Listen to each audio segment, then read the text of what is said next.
सतलोक का कोई जिक्र नहीं है। उसमें ब्रह्म पुरुष, योगेश्वर पुरुष, भगवान के ने इतना जरूर कहा है, हे अर्जुन मैं काल ब्रह्म बोल रहा हूँ, जिस समय ऊपर दिखाई देता है। लेकिन पत्थर की कितनी बड़ी महिमा जो नींव में है।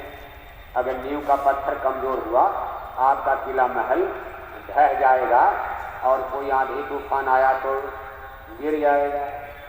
इसलिए नींव के पत्थर जो बने, लाखों लाख लोग आज सन 1952 से 2022 इस 70 साल के संगत के इतिहास में हमारे लाखों भाई बहनों ने इतना बड़ा सेक्रीफाइस, इतनी बड़ी कुर्बानी, इतना बड़ा त्याग बलिदान करके इस संसार को अलविदा कर गए।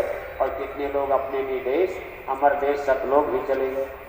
ऐसा नहीं कि सब कोरा धोखा है, बहुत से लोग निकल भी गए जिनका काम अधूरा रह गया। वो लोग दोबारा जन्म लिए और अब बुढ़ापे में चले गए। अब उनका तीसरा जन्म, मान लो अब की भी नहीं काम हो पाया तो तीसरा जन्म हो जाएगा और वो पूज्य महाराज जी के युवा संगत में काम करेंगे। युवा संगत, ये युवा संगत कोई हवा नहीं है, बस यही पवित्र आत्माएं। और बार बार देखो काम नहीं बना, दोबारा इनको मानव जन्म मिलेगा और फिर ये संगत में आएंगे। तो बचपन से ही, क्योंकि पूर्व जन्म में नामदानी है, इनको गुरु महाराज से नामदान मिल चुका। 67 में मिल गया था, 70 में मिल गया था, 80 में मिल गया था, लेकिन संस्कार नहीं बन पाया। और संस्कार इसलिए नहीं बन पाया, उन्होंने अपने जीवन काल में बड़े अपराध और गलती कर दी। कितनी मछली अंडा खा करके और 50 बरस की उम्र बीतने के बाद बुढ़ापे में गुरु महाराज से नामदान लिया था। कुंतल के कुंतल मछली खा गए, कितना दारू शराब पी गए, कितने बुरे पाप कर्म ऐब कर्म कर दिए, तो सारा ब्लड और खून जहरीला हो गया। सत्संग में तो रहे 30 साल 40 साल, खून को शुद्ध भी किया गया। सत्संग जल जो कोई पावे, मैल आई सब कट कर जावे। लेकिन गठरी भारी हो गई थी, इतनी गंदगी फैल गई थी कि काम अधूरा रह गया, वो भजन नहीं कर पाए। लेकिन सेवा किया, काफले में सेवा किया, भंडारे में सेवा किया, जगह जगह सेवा में लगे रहे, लेकिन भजन में मन साथ नहीं दिया। जब तक खून खराब रहेगा, खून गंदा रहेगा, खून में वाइब्रेशन रहेगा, ब्लड में चंचलता रहेगी, तब तक ये मन बुद्धि चित्त कंसंट्रेट नहीं होते। जैसे पानी थाली में हिलता रहता है, उसमें आप अपना चेहरा देखो तो नहीं दिखाई देता। थाली का पानी स्थिर हो जाए तो आपको चेहरा चमचम दिखाई देगा। इसी तरह खून की गर्मी, हमारा जो शरीर का ब्लड और खून अगर ये गंदा है, अशुद्ध हो गया है, इस मन में वाइब्रेशन पैदा करता, चंचलता। जब आप ध्यान भजन स्मरण पर बैठते हो तो बराबर इसमें वाइब्रेशन होता है, नजरें कांपती रहती हैं और यहाँ पेंडुलम स्थिर नहीं होता है। और जब तक दृष्टि टिकती नहीं है, दोनों तिले तार मिलाओ, ये दोनों तिला इमला पिल्ला यहाँ एकाग्र नहीं होंगे, अंदर में दर्शन नहीं होता, कोई चीज दिखाई नहीं देती है, न प्रकाश दिखाई देता है, न शब्द सुनाई देता।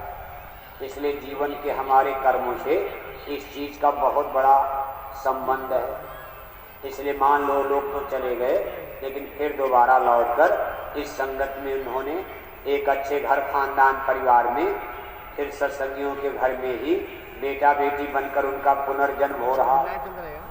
और ये बचपन से आप देखते हो, हम लोग जब संगतों में जाते तो बहुत से लोग कहते भाई हमारा बच्चा, जब हम लोग भजन में बैठते हैं, बड़ी छोटी उम्र है, लेकिन ये भी कान में अंगुली डालकर और ऐसे चुपचाप बैठ जाता।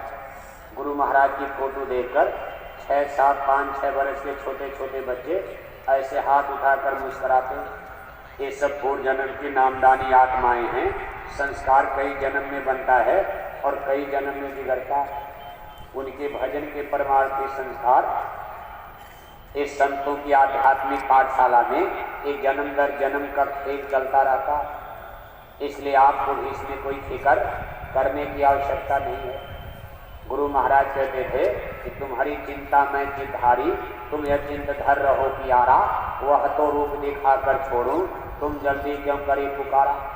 अगर इस जन्म में कार्य नहीं बनेगा, मान लो गठरी भारी है, सेवा भी खूब करते हो, दान दक्षिणा भी खूब देते हो, शरीर को गला डाला, संगत में रहते हुए और दुनिया का ताना भी सुनते रहे और फिर भी भजन नहीं बन पाया, तो कहते भाई तुम्हारी चिंता मैं चिंताधारी, तुम यह चिंत धर रहो प्यारा, फिक्र मत करना, शरीर जा रहा है जाने देना, रोगी हो गया दोषी हो गया, अब इसको बचाया नहीं जा सकता, अगर ये जा रहा है तो जाने देना, क्योंकि जितनी जल्दी ये चला जाएगा आपको एक ऐसा शरीर मिल जाएगा जो शुद्ध होगा। इसमें तो मछली डाल दिया, अंडा डाल दिया, शराब कबाब डाल दिया और ये शरीर आपका गंदा हो गया, गठरी इतनी भारी हो गई है, पापों का बोझा इतना लग गया है, इसको सूली का कांटा बनाने के बाद भी अब कोई बचा नहीं सकता, इसलिए इसको जाने दो, इतना जर्जर हो गया है, न इससे भजन कर पाओगे, न सेवा कर पाओगे, कहीं ये बीमारी, कहीं ये बीमारी, कहीं ये बीमारी। इसमें न गुरु का दोष है, न किसी और का दोष है, ये सब अपने किए हुए कर्मों का दोष है। चाहे बीमारी बनकर, चाहे कोई और घटना बनकर अगर आपको दुख तकलीफ मिल रही है, इसको अपने पूर्व जन्म का या इस जन्म का प्रायश्चित मान करके सहर्ष स्वीकार करो। गुड़ की मौज रहो तुम धार, गुड़ की रजा संभारो यार। मौज का मतलब भाड़े में रहना। डॉक्टर के पास चले गए, अब डॉक्टर कहता भाई हम पहले दवा दे रहे हैं, दवा नहीं काम कर रही, अब डॉक्टर कहता पेट फाड़ा जाएगा। मरीज डॉक्टर के सामने सरेंडर कर देता कि डॉक्टर साहब हमको रिजल्ट चाहिए, हमारे पेट में बड़ा दर्द है, दर्द खत्म हो जाए, आप अगर हमारा पेट भी फाड़ेंगे हम आप पेट फाड़वाने के लिए तैयार हैं। चाकू कैंची लेकर के डॉक्टर पेट फाड़ता, वही चाकू कैंची कोई और आदमी मार दे तो मुलजिम बन जाएगा, पुलिस पकड़ कर ले जाएगी, उसको जेल में डाल देगी। लेकिन स्वेच्छा से आदमी कहता डॉक्टर साहब पेट को फाड़ दीजिए, कितना लोगे? 1 लाख। बताओ, किसी के पेट में कोई चाकू मार दे, एक आदमी जेल में जा रहा और एक आदमी आपके पेट में चाकू मार दिया और बदले में आप 1 लाख रुपया दे रहे हो का ऑपरेशन कर रहे हो। यानी इसको कहते हैं कि भाड़े में ये समर्पण भाव होता है। भाई जैसे भी हो आप हमको चंगा कर दीजिए, कि मेरा शरीर काट दीजिए, मेरा सर काट दीजिए, सब कुछ नष्ट कर दीजिए, ले लीजिए जो चीज़ कल नष्ट होने वाली है, इससे अब क्या लोभ मोह है, लेकिन मेरी आत्मा को पवित्र कर दीजिए, मेरे पापों की काई को धो दीजिए, निर्मल कर दीजिए और हमको हमारे निदेश अमर देश पहुंचा दीजिए। यही इसी को अध्यात्मवाद कहते हैं। अध्यात्मवाद की पूरी फिलॉसफी, अध्यात्मवाद की पूरी थ्योरी, जिसको साइंस ऑफ सोल कहा जाता है। अध्यात्मवाद और धर्म ये 2 चीज़ें बराबर हमारे आपके जहन में, विशेषकर आज के इंटेलेक्चुअल वैज्ञानिक भौतिकवादी युग में कभी कभी ये हमारे दिल दिमाग को भ्रम में डाल देती। वही धर्म और अध्यात्म क्या दोनों चीज़ें अलग अलग होती? इसमें थोड़ा सूक्ष्म अंतर है। धर्म और अध्यात्म में थोड़ा सूक्ष्म अंतर जरूर है। धर्म तो सब लोग मान रहे हैं, हिंदू भाई, मुसलमान भाई, सिख, ईसाई, जैनी, पारसी, बौद्ध, पादरी, दुनिया में कितने धर्म इस समय हैं कि नाम गिनना कठिन हो जाता। लेकिन अध्यात्मवाद सदैव एक रहा है, आज भी एक है और आगे भी एक रहेगा। अध्यात्मवाद नो चेंजेस, इसमें कोई तब्दीली नहीं, कोई बदलाव नहीं। धर्म और अध्यात्म का रिश्ता ठीक उसी तरह से है जैसे शरीर और प्राण का रिश्ता। प्राण बिना शरीर बेकार हो जाता। शरीर तो है लेकिन शरीर में प्राण ही नहीं है। ऐसे अगर अध्यात्मवाद न हो तो धर्म जो है यानी डेड मुर्दा हो जाता। जैसे नारियल और नारियल की गिरी आप देखते हो, आप बाजार में मूंगफली खरीदने जाते हो, मूंगफली के दाने के साथ उसके छिलके का भी दाम देना पड़ता। एक बार खरीद लेने के बाद आपने छिलके को तोड़ दिया, दाना खाते हो, छिलका जमीन पर गिरा देते हो। अब छिलके की कोई परचेजिंग वैल्यू यानी उसका 1 नए पैसे कोई कीमत देगा? आप दाने के साथ अब आपको भाई हमने छिलका का भी पैसा दिया है, छिलका भी खाएंगे, तो दाना खाए तब तो शरीर को ताकत मिलेगी। अगर मूंगफली का छिलका खा लिया तब तो आपके पेट में बीमारी लग जाएगी, कोई टेस्ट भी नहीं मिलेगा। ठीक इसी तरह से अगर अध्यात्मवाद, जिसको रूहानियत कहा जाता, साइंस ऑफ सोल कहा जाता है, अगर ये धर्म से अलग कर दिया जाए तो धर्म मूंगफली का सूखा हुआ छिलका हो जाता।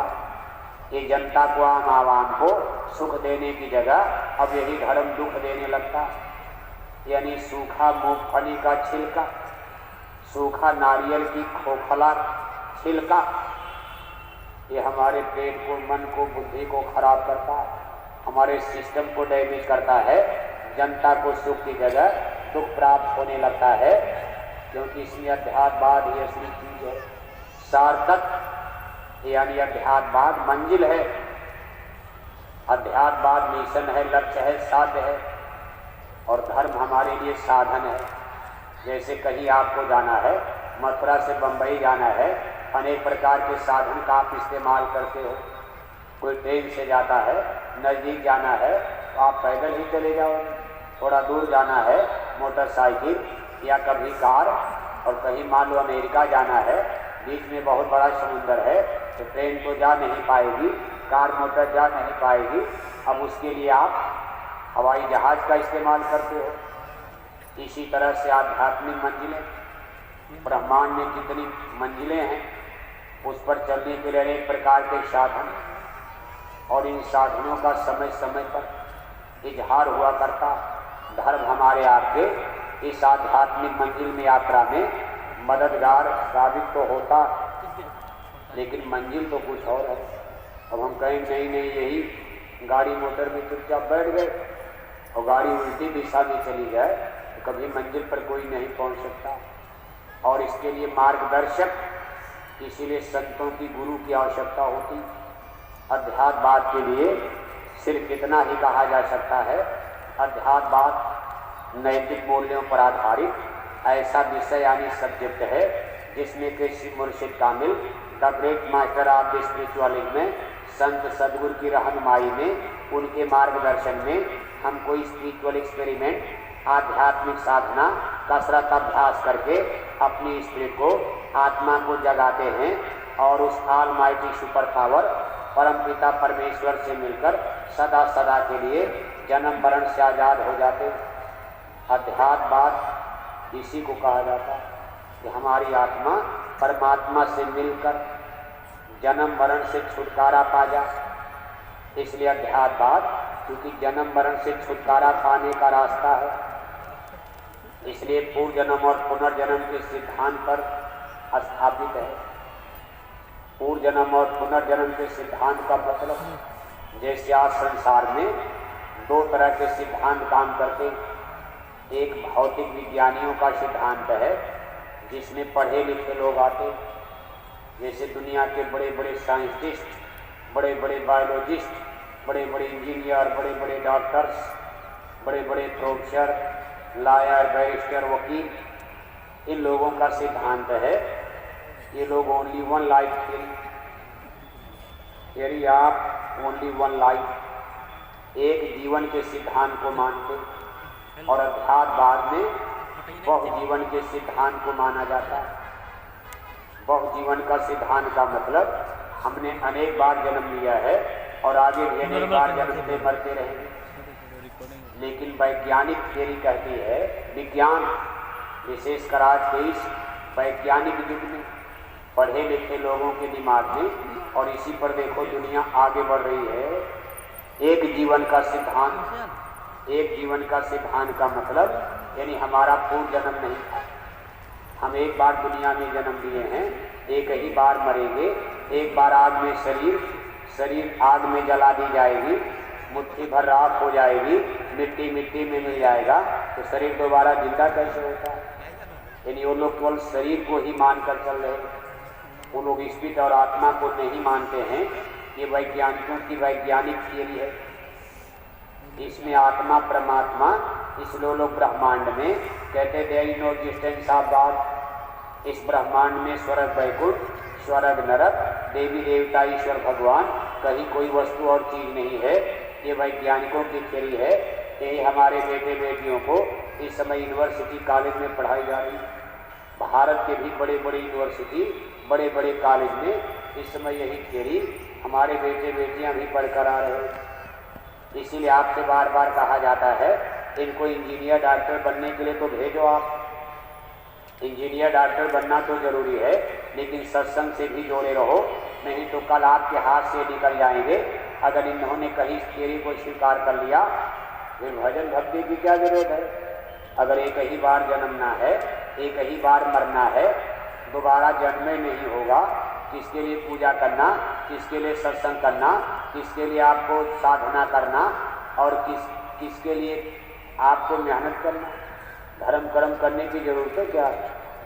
जब एक ही जीवन है तो बस खाओ पियो मौज उड़ाओ। इस थियरी में खाओ पियो मौज उड़ाओ। एक ही जीवन है, एक ही बार मानव जन्म मिला है, वो बढ़िया बढ़िया कपड़े, बढ़िया बढ़िया भोजन और बढ़िया बढ़िया कोठी हवेली, कार बनाओ, मोटर बनाओ और रोज भोग भोगो, भोजन करो और फिर सो जाओ, फिर भोग भोगो, भोजन करो, सो जाओ, रोटी कपड़ा मकान, बस खाओ पियो मौज उड़ाओ।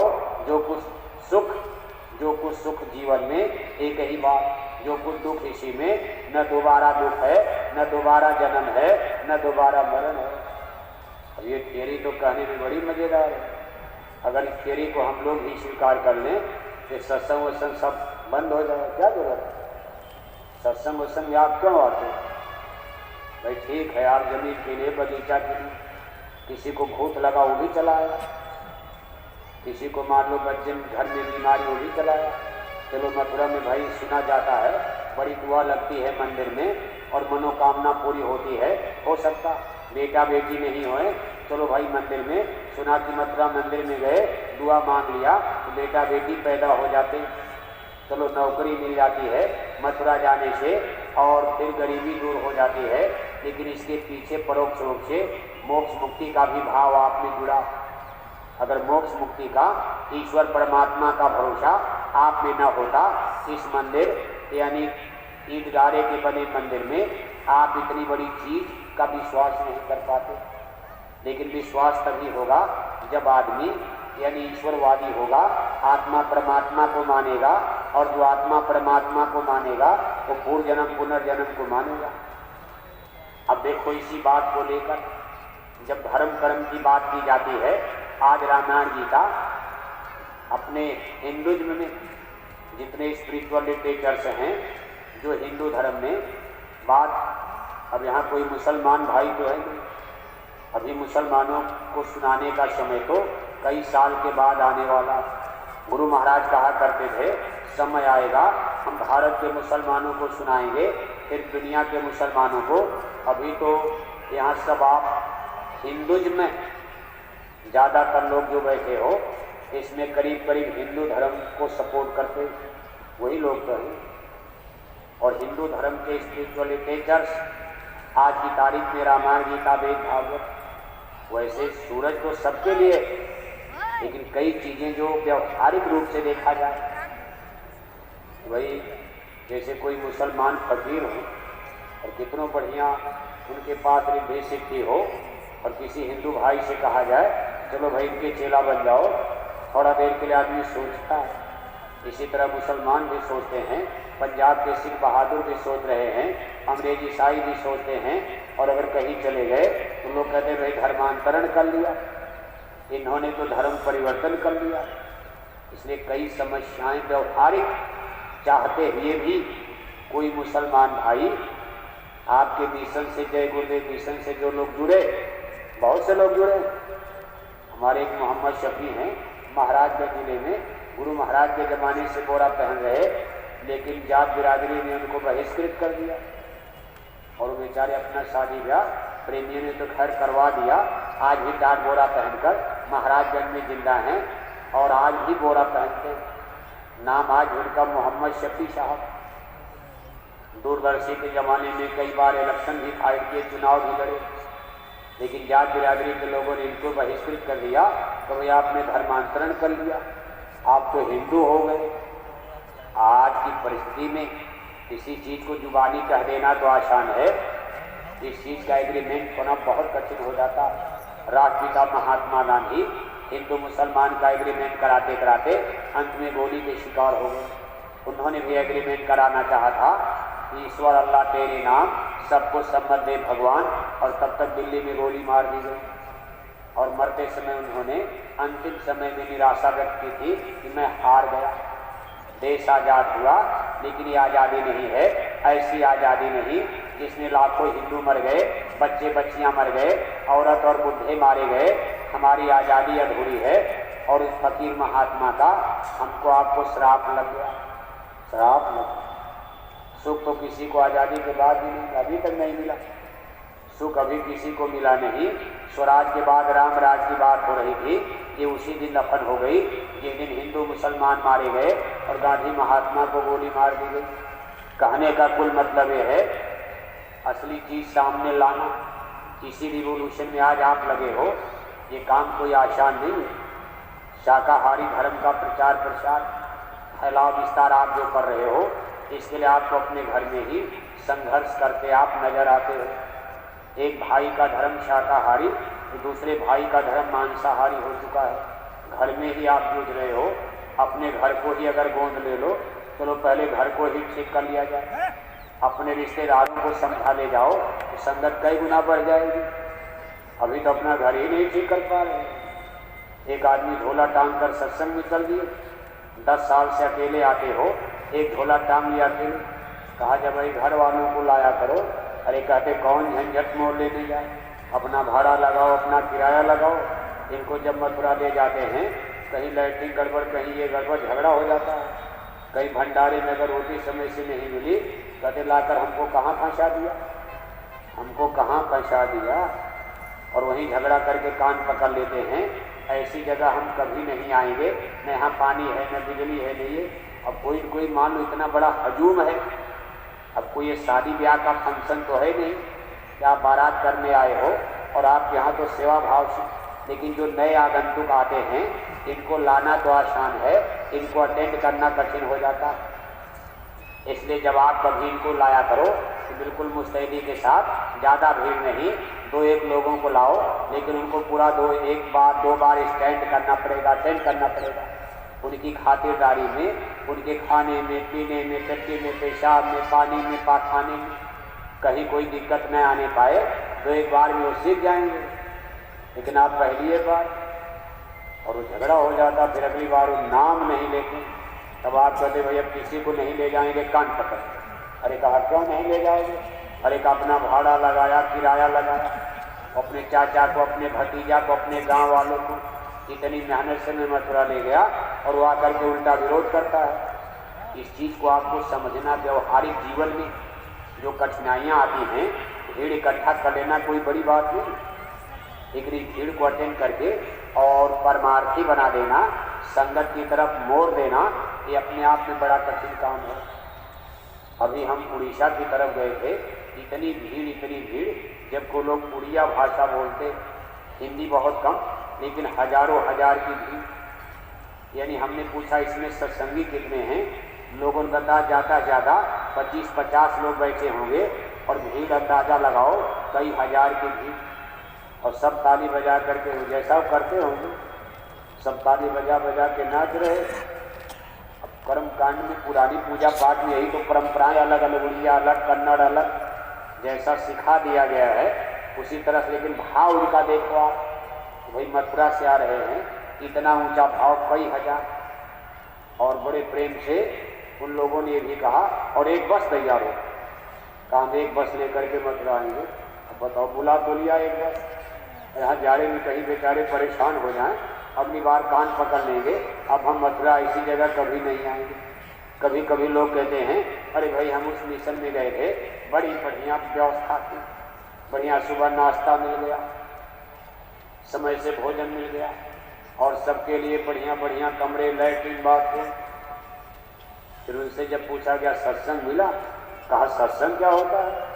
अरे कहा मंदिर में गया, दक्षिणा चढ़ाया, चले आए। इसको कर्म कांड कहा जाता है। सत्य तो यही है, जहाँ दुनिया के डेकोरेशन बढ़ते जाएंगे वहाँ परमार्थ की नींव हिलने लगती है। जहाँ खाने पीने का बढ़िया सब इंतजाम होने लगा, वहाँ समझ लो कि अब परमार्थ का सूरज डूब रहा है। और जहाँ कोचा कोची है, भीचा भीची है और तन्हाई है, जहाँ पर कष्ट है, क्लेश है, खाने के लिए सूखी रोटी है, सोने के लिए जमीन हो, समझ लो वहाँ परमार्थ का सूरज उदीयमान हो रहा है। परमार्थ कमाने के लिए लोगों ने जंगलों में हड्डी गला डाला। इस चीज़ को आप भूल गए। 5-5 हजार बरस चौथे पंडित कानून जाही, राजाओं में रहने वाले, महलों में रहने वाले राजा भी बुढ़ापे में जंगल जाते थे, कहीं नदी के किनारे पेड़ के नीचे बैठकर वो लोग उस समय साधना करते थे। इसको दृष्टि योग साधना कहा जाता है। ये सतयुग त्रेता द्वापर 3 युग तक भारत में यही साधना चली है। इसका नाम है दृष्टि योग साधना। इसमें क्रमशः कुछ परिवर्तन होता गया है। सतयुग में केवल दृष्टि योग साधना। सतयुग शब्द योगी विज्ञानी कर हर ध्यान करें भोक्तान, इस शब्द की साधना सतयुग में भी लोगों को नहीं मालूम थी। दृष्टि योग की साधना में प्रकाश को लक्ष्य बनाया जाता है। प्रकाश माने लाइट, डेप्स ऑफ लाइट, जिनको आप ज्योति कहते हो, जिनको राम नाम मणि भी रामायण में कहा गया है। राम नाम मर दीपधर जी हृदय हरिद्वार, स्वामी भीतर बाहर जो चाह सुजियार। अंतर्देश दृष्टि को खोलकर राम नाम मणि यानी प्रकाश देखा जाता है। इसमें शब्द का जिक्र, शब्द फिर आगे जाकर मिलता है। मृतक जियावन गिरा सुहाई, श्रवण रंग रोई उड़े आई, हिष्ट पुष्ट तन भय सुहाए, मानव अभय भवन के आए। घंटे और शंख की आवाज की बात हमारे धर्म ग्रंथों में, हिंदू ग्रंथों में भी आती है। लेकिन साधना के नाम पर उस समय हमारे पुरख पूर्वज इस साधना से अनुभवी थे, जिसको शब्द साधना, सूरज शब्द योग कहा जाता। वो लोग दृष्टि योग साधना पर, इसलिए सतयुग में यही चलती थी दृष्टि योग साधना। सतयुग शब्द योगी विज्ञानी कर हर ध्यान करें भोक्रानी। लेकिन सतयुग का इतिहास बताता, सतयुग में धरती पर कोई भी औरत मर्द मांस नहीं खाता था। पूरा संसार ही वेजिटेरियन वर्ल्ड, जो भी आबादी रही हो। अब उस समय के जो ग्रंथ, अब उतना इतिहास तो मिलता नहीं है, लेकिन कुछ कुछ कहीं कहीं, और जो हमारे आपके सामने साक्ष्य हैं, उसको पढ़ा लिखा समाज मानने को तैयार नहीं, क्योंकि बात बड़ी पुरानी है। हिस्ट्री और इतिहास जो स्कूल कॉलेज में पढ़ाया जाता है, ये बहुत पीछे से प्रारंभ करता है, और इनके पास जो लिखित दस्तावेज है केवल 5000 बरस का है, और सतयुग तो लाखों लाख बरस पीछे की कथाएं। लेकिन हमारे जो पौराणिक कथानक, पौराणिक दस्तावेज, अब इसमें भी बहुत सारे नष्ट हो चुके हैं, क्योंकि बात बड़ी पुरानी। और आगे चल करके विदेशी आक्रांताओं ने भारत पर अपने आक्रमण के दरमियान तमाम दस्तावेजों को गंगा जमुना में बहा दिया और कुछ को आग लगा करके भस्म कर दिया। फिर भी जो थोड़े बहुत हमारे आपके बीच में, या बीच बीच में जब संत अवतार होते रहे, इन लोगों ने भी इस पर प्रकाश डालना शुरू किया, तो जनता उन पर विश्वास नहीं कर पाई, और लोग कहते थे भाई प्रमाण दीजिए। अब उस जमाने की कोई किताब तो है नहीं, जैसे गुरु महाराज भी सुनाए, अब कोई कहे महाराज जी सतलोक का प्रमाण दीजिए। गुरु महाराज ने सतलोक का सुना दिया, अनामी देश का सुना दिया, सब सुना दिया।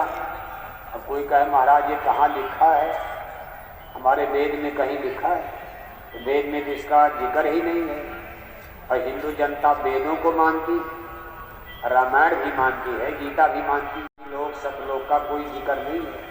उसमें ब्रह्म पुरुष, योगेश्वर पुरुष, भगवान के ने इतना जरूर कहा है, हे अर्जुन मैं काल ब्रह्म बोल रहा हूँ। जिस समय उन्होंने अर्जुन को उपदेश दिया है, श्रीमद् भागवत गीता में प्रसंग आता है, समझाते समझाते थक गए। इधर युद्ध का बिगुल बजने जा रहा, पीछे मुड़कर देखते हैं अर्जुन गड़गड़ गड़गड़ कांप रहे, गांडी धनुष हाथ से नीचे गिर चुका है। भगवान फिर मुस्कुराने लगते, कहा धनंजय हम तो आपको बड़ा शूरवीर समझते थे, और आज आपकी ये स्थिति है, क्या ये लड़ोगे?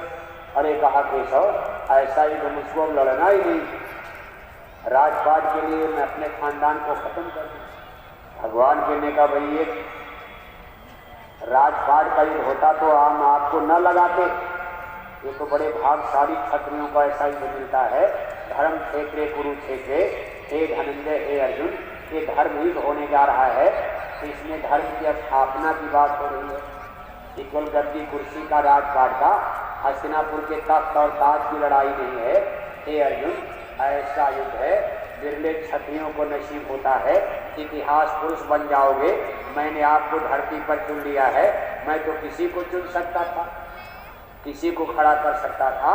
मैंने अपने चक्र सुदर्शन से सबको मार गिराया है। इसमें कोई राजा महाराजा जिंदा नहीं बचा है। मैं यह कीर्ति आपको देना चाहता हूँ। अर्जुन ने ही धर्म युद्ध विजय कर लिया, इसीलिए मैंने हथियार न उठाने का प्रण और प्रतिज्ञा कर लिया। अब सब सुनाते जा रहे, लेकिन अर्जुन बिल्कुल खून पानी हो गया, कांप रहे, गड़बड़ गड़बड़। तब भगवान के ने कहा, अर्जुन लगता आप हमको पहचान नहीं पाए। हे अर्जुन, मैं मामूली हाड़ मांस नहीं, इस हाड़ मांस के शरीर में मैं काल ब्रह्म बोल रहा हूँ। जैसे पिंजड़े में पक्षी रहता है, पिंजड़ा लोहे का हो, चाहे सोने का हो, चाहे लकड़ी का हो, चाहे चांदी का हो, लेकिन पिंजड़े के अंदर में कोई सुंदर पक्षी, बुलबुल है, मैना है, तोता है, बोल रही है, उसकी बोली मधुर निकलती। हे अर्जुन, मैं काल ब्रह्म पुरुष बोल रहा हूँ। अर्जुन कहते, प्रभु अभी भी मेरी समझ में कुछ नहीं आ रहा। कहा, काल ब्रह्म पुरुष वह सुपर पावर शक्ति। हे अर्जुन, मैं इतना पुराना पुरुष हूँ, ये सूरज मेरे सामने बना है, ये चंद्रमा मेरे सामने बनाया गया, ये तारे मेरे सामने बनाए गए, ये धरती को मैंने बनते देखा। आगे आगे चल करके थोड़ा और बढ़ा करके भेद खोल देते। कहते, हे अर्जुन, सूरज मेरे सामने नहीं, ये सूरज मैंने ही बनाया, ये चंदा तारे सब मेरी रचना है, धरती मैंने बनाया है। तब अर्जुन के अंदर सस्पेंस पैदा हो जाता, संशय पैदा होता। अरे कहा, आपने बनाया? सूरज तो कितना पुराना, अब आप तो अभी धरती पर पैदा हुए, आपने सूरज को कब बनाया? तब योगेश्वर कृष्ण ने कहा है, यही तो मैं आपको समझाना चाहता हूँ। आप अपने मित्र को पहचान नहीं पा रहे हो। तुम हमको वाला समझ रहे हो, गाय चराने वाला समझ रहे हो। हे अर्जुन, मैं वास्तव में काल ब्रह्म पुरुष हूँ। जब यहाँ कुछ नहीं था तब मैं मेरी उत्पत्ति हो चुकी। मैं सबसे पुराना पुरुष हूँ। जब यहाँ धरती नहीं था, सूरज चंदा तारे नहीं थे, ये ब्रह्मांड नहीं था, उस समय भी मैं मौजूद था। बल्कि ये सब मेरी रचना है, ये मेरी कृति है। अर्जुन ने कहा, केशव अभी भी समझ में नहीं आया, आप क्या कहे जा रहे हैं? ऐसे समझ भी नहीं पाओगे, बुद्धि से नहीं समझ पाओगे। समझने के लिए, ज्ञान प्राप्त करने के लिए, हे अर्जुन, आपके पास आज जो औजार है, मन से सोच करके और बुद्धि से परख करके नहीं समझ पाओगे। उस चीज को अगर जानना है, न तुमाम सत्य से द्रष्टुम ने न सत्य सुषा दिव्यम ददामि ते चक्षुम पश्चिमेवम ऐश्वरम। इन दोनों आंखों से तुम देख भी नहीं पाओगे, जिसके लिए दिव्य दृष्टि की आवश्यकता होती है। अब देखो, उस समय दृष्टि योग साधना का युग था, यानी दिव्य चक्षु माने दिव्य आंख, जिसको तीसरी आंख, यानी दोनों आंखों के बीच में हमारी आत्मा सिक्रेटेड है। इस आत्मा की आंख को दिव्य दृष्टि, तीसरी आंख, तब शिव तीसर नयन उघारा, तुरंत काम जल हो गया छारा। दिव्य दृष्टि, शिरगुर पदनक मणिगन ज्योति, सुमरत दिव्य दृष्टि होती। भगवान के कहते, बैठ जाओ रथ पर, बाहर की आंखों को बंद करो और अपने मन बुद्धि को एकाग्र करो। लेकिन अर्जुन का मन भाग रहा। कहते हैं, केशव मेरा मन तो हवा की तरह उड़ करके भाग रहा है, यहाँ टिक ही नहीं रहा। तो भगवान के ने कहा, चिंता मत करो, मैं अपनी स्पिरिचुअल पावर, मैं अपनी शक्ति के द्वारा तुम्हारे मन को रोकता हूँ। अब अर्जुन को नहीं रोक पाए, तो अर्जुन नहीं रोक पाए। एक राजा क्या पूजा, क्या ध्यान कर पाएंगे? राजा महाराजा क्या ध्यान कर पाएंगे? तो उनका तो राजपाट में एक मामूली रिक्शा चलाने वाला भी अपने मन को नहीं रोक पाता है। उसका भी बीवी बच्चे में, अपने रिक्शा टांगा में, जो जहाँ वही माया में फंसा हुआ। अब अर्जुन ऐसा राजपुरुष आदमी, जिसके सामने युद्ध का नगाड़ा बज रहा हो, उनका मन तो भाग करके युद्ध में जा रहा। तब भगवान के ने अपनी शक्ति से उनके मन को बांध दिया। जब मन का पेंडुलम कंसंट्रेट यहाँ एकाग्र हो गया, तो सामने देख रहे हैं अर्जुन की दिव्य दृष्टि खुल जाती है। दिव्य दृष्टि का मतलब, जैसे मोबाइल मशीन पर आप फोटो देखते हो, फोटो देखना और जहाँ से फोटो आ रही वहाँ पहुँचना, दोनों दो सब्जेक्ट अलग अलग हो जाता है। मोबाइल में फोटो तो आ रही है लेकिन आदमी बम्बई में बैठा हुआ है, लेकिन फोटो में और बम्बई में अगर मशीन सही काम कर रही है कोई अंतर नज़र नहीं आता है। उसकी आवाज़ भी आने लगती है, फोटो भी मोबाइल में आ रही है और आप अपने घर में बैठे बैठे रजाई में आराम से सो रहे हैं। घर वाले सोच रहे हैं ये तो सो रहे हैं, और धीरे से रजाई कंबल ओढ़कर अब रजाई के कंबल के भीतर भीतर आवाज़ को बंद कर दिया और सब देखो कान में मशीन लगा दिया। केवल वही आदमी सुन रहा है, बगल में कोई चारपाई पर उनको न सुनाई दे रहा न दिखाई दे रहा है।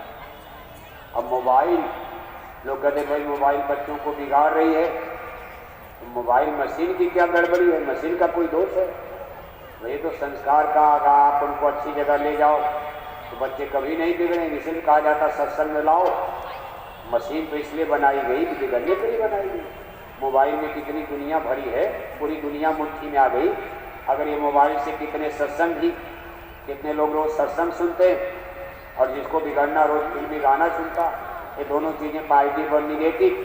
तो मशीन का कोई दोष नहीं है, हमारे ख्याल और विचार का, हमारे जैसे भाव विचार संस्कार हैं उसी अनुसार हम आप उसका लाभ और नुकसान उठाते हैं, फायदा देते हैं।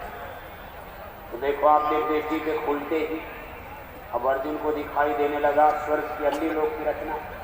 अन्य लोक एक धरती से करोड़ों करोड़ों योजन की ऊंचाई पर, एक योजन का 4 कोस, एक कोस का 3 किलोमीटर बैठता है। अर्जुन को अन्य लोक, धरती गगन दिखाई दे रहे, देवी देवता, स्वर्ग और वैकुंठ, फिर भगवान कृष्ण का बैराग रूप जिसमें लाखों लोग जन्म रहे मर रहे सब देख रहे। फिर मनमोहनी चतुर्भुज स्वरूप दिखाया। अर्जुन चरणों पर गिरकर कहते हैं केशव आज मैं समझ गया आप कौन हो। हे केशव मैंने आपको अपना रिश्तेदार समझकर, दोस्त और मित्र समझकर, क्योंकि उम्र बराबर थी, हंसी मजाक भी कर दिया, आपका अपमान भी कर दिया, मुझे क्षमा कर देना केशव, मैं आपको पहचान नहीं पाया। अरे आप तो त्वमेव माता च पिता त्वमेव। ये जो आप गीत गाते हो, ये अर्जुन ने भगवान श्री कृष्ण की कुरुक्षेत्र मैदान में उस समय स्तुति किया है।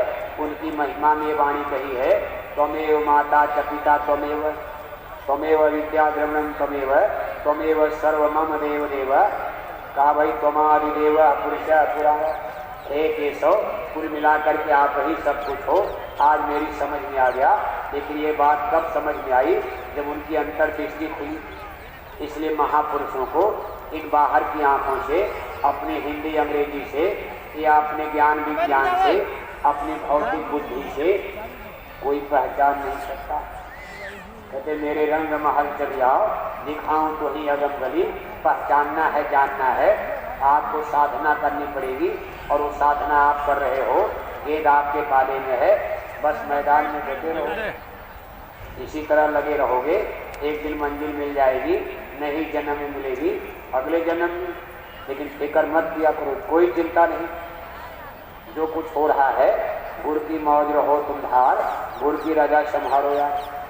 अब देखो संध्या हो रही, ठंडी का समय है। अब एक प्रार्थना होगी, अभी उठना मत। जब झोली वाले रजिस्टर वाले चलते रहेंगे, आप प्रार्थना बोलते रहेंगे और अपनी सेवा भेंट भी झोली रजिस्टर में दान करते रहेंगे। आज देखिए प्रथम दिन बीता, अभी तो आपको 5 दिन सुनाया जाएगा। तो एक ही दिन की कथा नहीं है। जैसे श्रीमद् भागवत कथा सुनते हो, 1 हफ्ते की कथा, 1 महीने वाली कथा, अखंड रामायण करते हो 24 घंटे वाली, ऐसे लगातार 5 दिन सत्संग कथा चलती रहेगी। तमाम तरह की बातें सुबह शाम अच्छी अच्छी आपको सुनने को, 2 घंटा सुबह 2 घंटा शाम, लगातार 5 दिन। कितनी अच्छी अच्छी बातें, आपका ज्ञान बोध, यानी कितना बड़ा ज्ञान बोध होगा। आपके तमाम संशय और भ्रम जो संशय लेकर के आए हो, तमाम दिल दिमाग में बहुत काल जब कर सत्संगा, तब हुई है सब संशय भंगा। सत्संग से ही संशय भ्रम जाते, तब आपकी समझ में आएगा सच्ची साधना, सच्ची उपासना, सच्चा पूजा पाठ का रास्ता मार्ग क्या। इसलिए भी कल भी सुबह शाम, और जब परसों का दिन आएगा, ये पूजा की मुख्य तिथि तारीख है, यानी पूज्य महाराज जी का सत्संग प्रातः काल 7 बजे यानी परसों 3 दिसंबर को इस मंच से, उसमें सबके हाथ में जैसा आप हर बार करते हो झंडा डंडा जरूर रहना चाहिए, सबके हाथ में झंडा डंडा। लेकिन झंडा डंडा के समय जरूर देखना किसी को चोट न लगने पाए, क्योंकि आप झुकते हो, धक्का मुक्की करते हो, किसी की आंख में लग गया डंडा, किसी के गर्दन में लग गया तो बहुत संभल करके। लेकिन सबके हाथ में झंडा डंडा, और इस झंडे के द्वारा आप सत्संग में यहाँ पूज्य महाराज जी का दर्शन, उनका सत्संग और नए लोगों को नामदान, गुरुदीक्षा, गुरु मंत्र उसी समय दिया जाएगा। नए लोगों को तैयार करके आप पहले से ही बताए रहेंगे, जिनको लेकर के आए हो आप समय से इस सत्संग मैदान में हाजिर करना, और जब घर जाना ये झंडा लेते जाना और अपने घर पर टांग देना। अगली साल फिर जब सत्संग में आना तो फिर नया झंडा खरीदना और यहाँ सत्संग में लेकर बैठना, फिर अपने घर जाकर उस झंडे को अपने घर पर, अपने मकान पर, छत पर टांग दिया गया। साल भर में करीब 4-6 महीने में झंडा पुराना हो जाता है, पुराना उतार दिया, 4 महीने में फिर कार्यक्रम में आए नया झंडा, यहाँ सत्संग में पूजा करो और ले जाकर घर पर टांग दिया करो। झंडा टांग देते हो, 4 साल हो गया, इतनी मक्खियों ने टट्टी कर दिया, ढोल धक्का लग गई कि झंडा आपका सफेद से बिल्कुल काला हो जाता, पता नहीं चलता है कि किसी पार्टी का झंडा है, कोई और कपड़ा टांग दिया है, देखकर कितना भद्दा लगता है। उस पर जय गुरुदेव नाम भी यानी मिटता नजर आता, झंडे चिथड़े चिथड़े हो जाते हैं और आप अपने घर पर झंडे की कीमत को समझते नहीं हो। इसलिए झंडे बार बार इसको आराम से झोला में रखना और ले जाकर अपने घर पर टांगना। अगली बार फिर सत्संग में नया झंडा यहाँ बिकता है, खरीद करके सत्संग में लाओ, पूजा के दिन पूजा करो, फिर घर पर ले जाकर अपनी छत पर इसी झंडे को टांग दिया करो।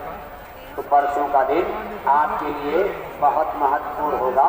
पूज्य महाराज जी का दर्शन, उनका सत्संग और नए लोगों को नामदान, सूरज शब्दों का, साधना का सीधा सरल सुगम रास्ता,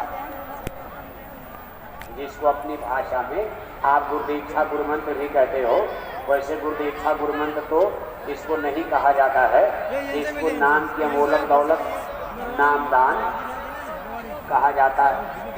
ये आपको परसों प्रातःकाल शुभ मुहूर्त में, प्रातःकाल के अमृत वेला में 7 बजे से यहाँ कार्यक्रम प्रारंभ होगा और करीब 9 साढ़े 9 बजे तक। तो आप सभी भाई बहन इसके लिए तैयार रहना।